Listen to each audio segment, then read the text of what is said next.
On August 3, 2025, the sun beat down on the dusty plains of South Africa's Limpopo province. Asher Watkins, a 52-year-old millionaire ranch broker from Dallas, Texas, was on the hunt of a lifetime.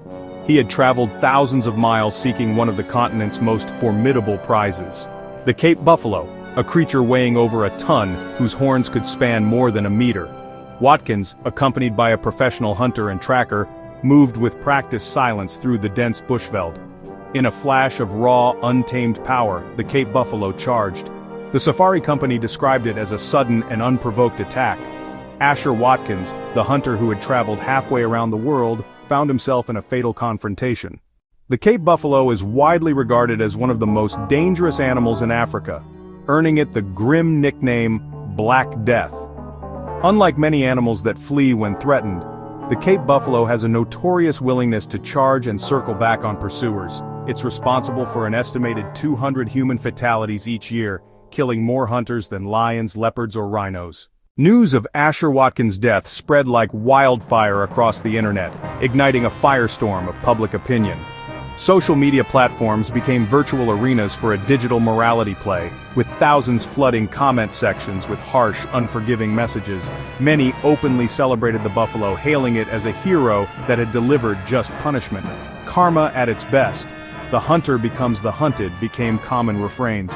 One wildlife conservation page noted, "It's telling that the world mourns the buffalo, not the man." That says everything about where we are in 2025.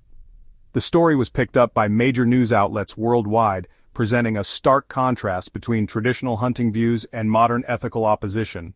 Proponents argue that the large sums paid by hunters provide powerful financial incentives for communities to protect wildlife habitats, funding anti-poaching patrols and local development. They contend that well-regulated hunting helps manage populations by selectively removing older males, reducing conflict and promoting genetic diversity. Critics view trophy hunting as profound cruelty and moral bankruptcy, rejecting any economic justification for killing magnificent creatures for sport. They point to photographic ecotourism as a more ethical alternative, arguing that living animals viewed by thousands of tourists are far more valuable than dead trophies. The story has transformed the Cape buffalo into a symbol of wild resistance, providing a potent rallying cry for activists, and likely swaying public opinion further against trophy hunting. The debate will continue in political chambers and online platforms, with questions about hunting's economic impact and conservation effectiveness debated with renewed intensity. Ultimately, the death of one man in the South African wilderness has laid bare a fundamental divide in human values.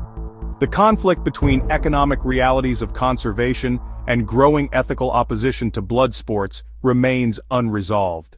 The debate over Asher Watkins's final hunt is far from over. In many ways, it has just begun.